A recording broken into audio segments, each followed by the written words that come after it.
If you worked with some amazing people, from design to product to growth, from startups to large enterprises, you probably got to see how they've turned their ideas into innovations, their improvements to best practices, and create a repeatable winning formula. Hi, I'm Pradeep, and welcome to the Three Keys podcast, where I talk with creators, builders, growers, people that keep reinventing themselves. This podcast focuses on the lessons they've learned along the way and boil them down to three keys they credit for their success.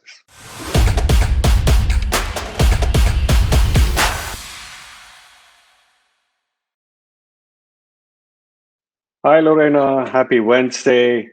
It's always great talking to you. Thank you for making the time to speak with me again. I loved our chats in the past, whether it's catching up over beer or talking about being able to catch beer again, once we're done with the lockdown. So thank you for your time. Great to have you on.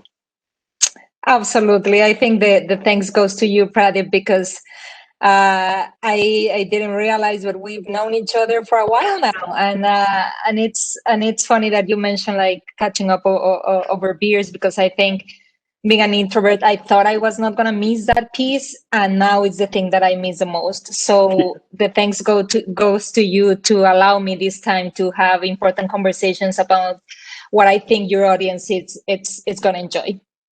I would love to. And we've talked about your background in marketing, the best way to talk to other people, even as an introvert, like you just said. I would have never guessed, right? Because when we met for the first time, you were exuding this confidence and this passion, and you always had this smile, and you knew what you were talking about. I want to ask you first, if you don't mind giving the listeners a brief glimpse into your background, and then we can talk about the topic that we're here for. For sure. I've been, as you said, in marketing now almost all my professional career. I have a very broad background. I lived in a couple of countries in Latin America, mostly in management around NGOs and that type of thing. That's still my passion. Just, that doesn't really pay the bills. So I had to come to a realistic world. And that's when I came to the US to pursue graduate education. And almost a decade after, I think I am the most thing that I am proud of myself is that I've had the biggest opportunities to run teams and grow teams, therefore revenue for all types of companies, all flavors or all sizes. Currently, I am the VP of marketing for gonimbly, the revenue operations company. Not only we are the first ones in the space, but we are the only ones doing the executional work. And I've been with them a little more than 2 years and a half, running everything from branding to ABM to demand gen to partnerships. You call it, I've done it. I think I'm one of those marketers that, people call them unicorns. I don't know if I am a unicorn, but definitely I'm a master generalist, where I am very comfortable pivoting fast and efficiently to different areas of marketing. So that's why I think when you met me, you think I was super confident. Well, Pradeep, the thing is, years give you some sort of confidence, right? And I started from the very from the scratch with very small companies, and today gonimbly manages more than 250 million MRR for our customers. So, wow, say I have done something right. But the most important thing is that I enjoy what I do. So I think that's what gave me the confidence that usually I don't get to show right away. Probably also I had a couple of mezcals on me, but that's another story. Let's not go into that. That's fine. Going through all those experiences is one thing, but learning from that is another, right? So in that regard, when people are either not able to decide in which areas to focus on, or losing focus because they're looking at all different marketing channels, I have to ask, what are the three keys then to build and sustain a revenue team? That's a great question, because I think it's a for me it's an answer that has evolved over time. Being part of the revenue operations company, I would say three main things: have a common North Star between and among your revenue team. There's no marketing and sales. There's your revenue team, and that's it.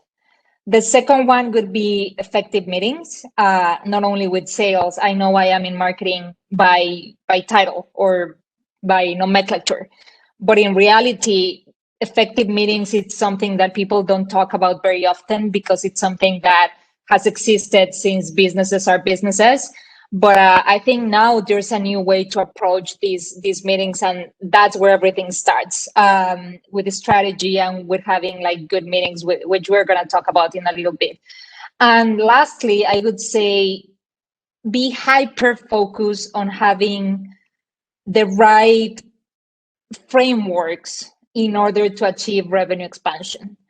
Those are the three key things that I think I've been focusing on for my time at gonimbly, and that I think I'm never going to stop doing, simply because I have seen the return on investment on doing those three key things. You know, those are good things to have, and I'm glad you broke it down that way, because I think having it in those terms, it's easier to digest and allows people to process it, right? So starting with the first one, finding a common North Star, it's easier said than done. On the one hand, on the other hand, Yeah. as the company grows, right, as startups, as they grow, people that come in at different stages of the company's growth, how can they come together to find a common North Star? Yes, you're right in the sense that one thing is defining it, because, for example, if you're a seed funding company, or even a Series A, early stages, I mean, of course, or what we've seen is that the focus is growth, just for the need of growth, and it's usually on headcount. Companies in those stages don't really focus on revenue, even though we at gonimbly think that the sooner you start to focus on revenue, the better, because that's Mhm. the way that you're going to sustain a business in order to achieve profit, not only revenue. So one thing is identifying it for us, and the way we do it with clients. That North Star, it's very easily identified. It's pipeline creation and impact revenue. Those are the two North Stars that both sales and marketing, and of course customer success as a whole revenue team, focuses on. So that's the first piece: recognizing it, see if that applies to your business. And then after that, when you're saying like what happens to the individuals that come to the team after you are a seed funding or Series A, probably Series C, I think the solution to that, Pradeep, is operational roadmaps. And I'm going to tell you why.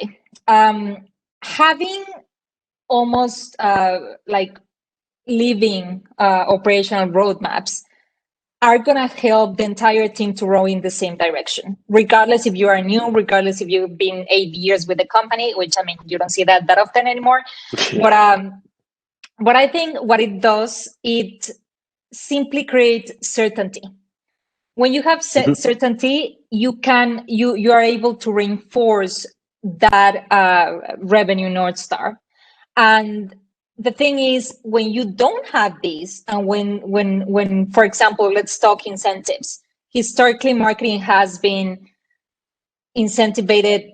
Actually, it hasn't been incentivated. It's more like base salaries, and like if you see it, it's kind of a team goal, and then bonuses based on that.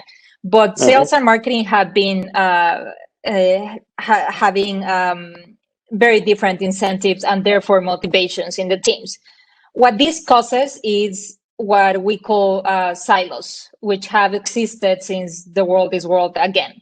Um, when you have these, it's of course more difficult, I would say almost impossible, to really effectively collaborate cross-functionally not only with these three teams, but probably also with product, with finance, with all the instances of the organization in service of what should matter the most, which at the end is your client, your customer journey.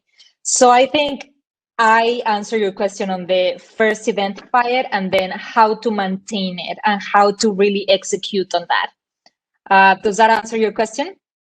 Yeah, that's true. So it's like, almost figuratively speaking, you find your North Star and then you build a bridge to it so the people that come after know the path to take and know where they're headed. Yep. So how would two teams, measure differently, that operate differently, that maybe still came together to find that common North Star, how can they speak the same language in order to be able to run effective meetings together? The first thing is to be open to experimentation. And by experimentation, I mean like now we're starting to see more and more companies starting to do different compensation plans for example, marketing that are closer to how sales has been measured in the past. So this is super important to be an organization that is open-minded enough to test things. If it doesn't work, it doesn't work, then go and try the next thing.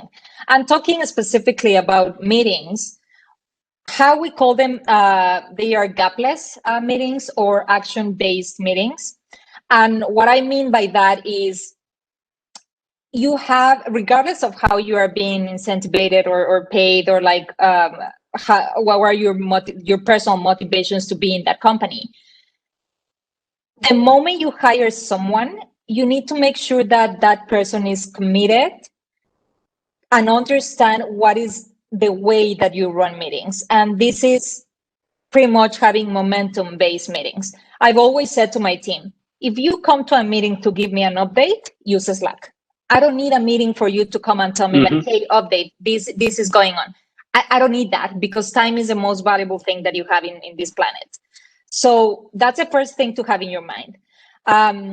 Meetings are much more effective when everyone has, let's call them some ground rules. That's the first thing to do. And then define very, very well those ground rules or rules of engagement. We go, for example, us at how we do it, we go over these every single time that we have a kickoff with a client or a new workshop. This is something that we make sure is a step one, reminding the teams who may traditionally have friction in their communication to keep an open mind. And then the other thing is what I was telling you, action meetings framework. There are fantastic tools like, for example, Parable that helps this process to be easier, to track action items. The main idea is to come to the meeting, have actions. So for example, an example would be like, Pradeep, we're gonna launch a new product. My action is I need a meeting, a 30 minutes meeting with you on Thursday. That's an action. I don't want you to come to a meeting saying like, Lorena, what if I'm proposing this and this and this? Action meetings are the best way to give everyone in the room clarity as of what we will be discussing. And at the end, I think it allows us to get more done with the designated time that, I mean, everyone's time is valuable. So the moment that you start to do these meetings more action-based instead of just updates, because people are so used to just have useless meetings where they talk and in circles and like to try to death by 1,000 meetings. Yeah, exactly. And it just, it doesn't work. The other thing is pick the right boxes for the right meetings. What I mean by this, if you're going to talk 2021 budgeting, that's an example. And then you think you're going to check that box in 30 minutes. Well, guess what? You're wrong. That was not a 30 minutes meeting. That was probably a 1 hour. So if you start kind of measuring the time that takes you to come to a decision and to come to these actions with with intentionality, I think that's another big mistake companies make. Like, I know someone who has, almost twice a week. They call it a huddle, but if you follow American football, huddle is something that players get into, to call out a play, clap, and they go out and they snap the ball, right? uh-huh. These huddles are hour and a half. These are not huddles, right? These are full-on movies. These are full-on games. So it's hard when you have to spend an hour and a half in a huddle, and you've lost a good 10% of your day already, and extend it out. It's hard. It's really hard. Yeah, But yeah, it's exactly what happens. What I try to do, this is more personal. This is not like company level. This is Lorena level. I try to have one day without meetings, and the other thing is I try to schedule my meetings back to back, because if I have, everyone says like you need to take at least 15 minutes between meeting and meeting. For me, that really mhm, doesn't work, because those 15 minutes that I'm re kind of assessing the next meeting, for me it's a waste of time, because I can't really do anything in 15 minutes or 30 minutes, and it's wasted time. So I prefer it to be 2 to 2:30, 2:33, 3 to 4, and I just make sure that I tell my attendee, like, hey, you know what, this meeting is from 2 to 2:55, because I need to run to another meeting to make sure that I am on time to every little thing. But in my mhm. calendar, everything is back to back, because otherwise those little chunks between meetings is just, you lose concentration, and you end up wasting a lot of very, very valuable time. Yeah, it's hard, and part of, I guess, the effective meeting is making sure that everybody that comes in understands what the meeting is about and Yeah. exactly how it's going to be run. So, to your point, calling it an action meeting will inform them ahead of time what it is that's being discussed, and not to stray from that, so that keeps the meeting time short. Communicates the point that needs to be sent across in the fewest words, and that's brilliant. Uh, and I have to say, this is the first time I've heard of gapless meetings or gapless teams, and it's wonderful. And thank you for expanding on that.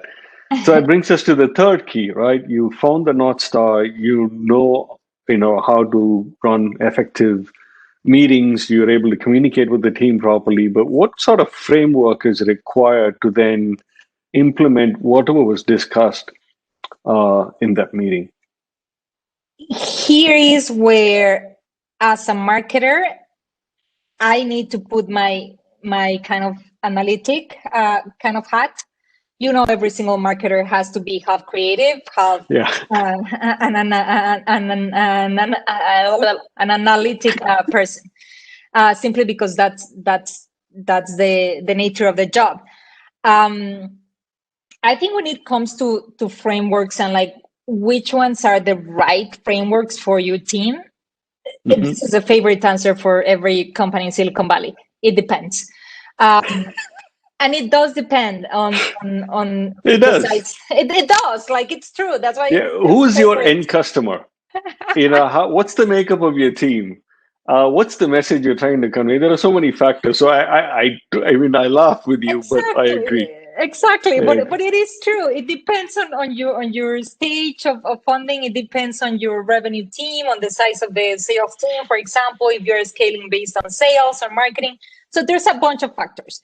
But what I can say is, go back, understand your historical data, and Uh-huh. then start to create frameworks based on that. What that's going to make, it's create for the whole organization proven frameworks, which is a great way to start making things sticky to the organization, because you've seen it before, because you have won those accounts before. It also creates this sense of commonality and certainty that it's so crucial to see a business holistically in terms of revenue expansion. Call it net new or call it land and expand. It doesn't really matter.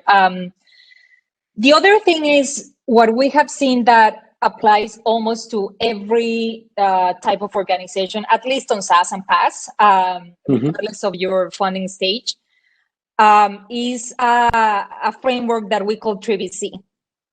And these, we keep it at the core of our messaging of everything that we do as consultants. And what it means is be hyper vigilant of volume, value, velocity, and conversion rates.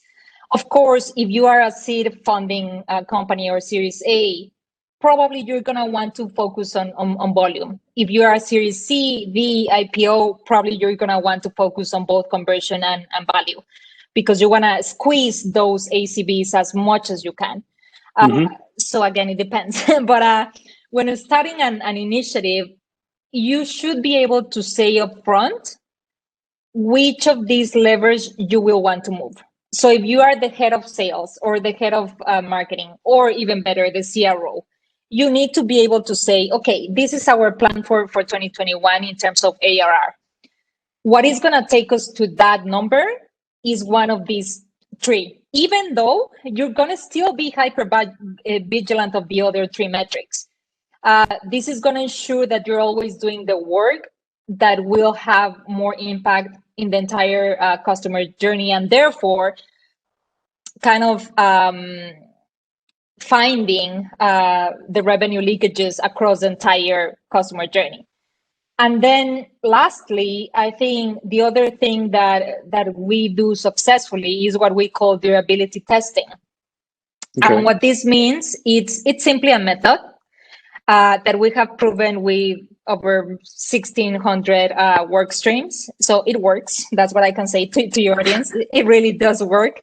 And it is a very proactive approach, because it's, again, in order to be a relationship-based organization, you need to identify the gaps for your customers.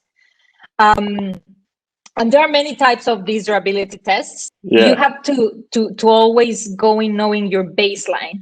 What is the first thing that you need to see movement in? And then after that, come with a hypothesis. Doesn't matter if it's crazy. Doesn't matter if your CEO tells you, like, Lorena, what the fuck does this mean? It doesn't matter. But come with a hypothesis that you are willing to test. And then each type of test will eventually have its own framework that will ensure effectiveness at the end. So that would be my recommendation in terms of like which frameworks apply to which organizations. So baseline, hypotheses, test. That's a great way to think about it, especially, this, you touched upon this earlier, for a company to look at their history and find out what worked, what didn't work. But in very early scenarios when they don't have that historical data to understand what works, right? This is great. Baseline, hypotheses, test, and rinse and repeat. I think that will give them the framework that that you talked about. In some cases, it could be VVC, or they could come up with their own. I think these are great. So find a common North Star. Run effective meetings, and make sure you have the right framework to execute those. The three keys to building and sustaining effective revenue teams. I think this is great. Any parting thoughts? Any hidden nuggets in that, or you're saying go out and do this and let me know what happens. I would like to hear from your audience if they have tried, because the other common question that we get when we talk about these topics is like, how do I get buying power? How do I, like, if I am not ahead of, how on earth am I supposed to implement these things? And I think this would be my last addition. Be comfortable with asking the things that you need to be effective. It doesn't matter if you don't have the title. If you know what you want to test, and if you know where you want to go, you shouldn't have a problem coming to your manager or whoever is a person above you, to say, you know what, in order for me to be effective, you need to care about these things. And then you pull them in the table. But a lot of times I feel like people feel shy because, I mean, hierarchies are a very real thing and people Yeah. are scared of those and it's very natural. But if I have learned something in my career is I am freaking good at asking for the things that I need. And if I don't ask, I learned that nobody's gonna give them to me. Especially in Yeah. hyper growth companies, nobody's gonna train you. Nobody's gonna tell you like, here, Lorena, do this and this and this and this. You need to be proactive in that sense. So I think that would be my last recommendation. Don't be shy. You could be surprised on how people react when you ask for the things in the right tone and at the right moment. Asking for what you want and make sure you know how you ask for it. Of course. I don't think this is a marketing lesson per se. I think this is like almost like a life lesson. So your parting thought is a life lesson, you know, and Hopefully. that's fantastic. It could be applicable at home for me with my wife, who who's the boss. It could be applicable to jumping to, the deep end of the pool. This is fantastic. As always, great talking to you, Lorena. Thank you for making the time. Until we catch up over beer after the lockdown. I'll see you soon. Stay safe, stay sane.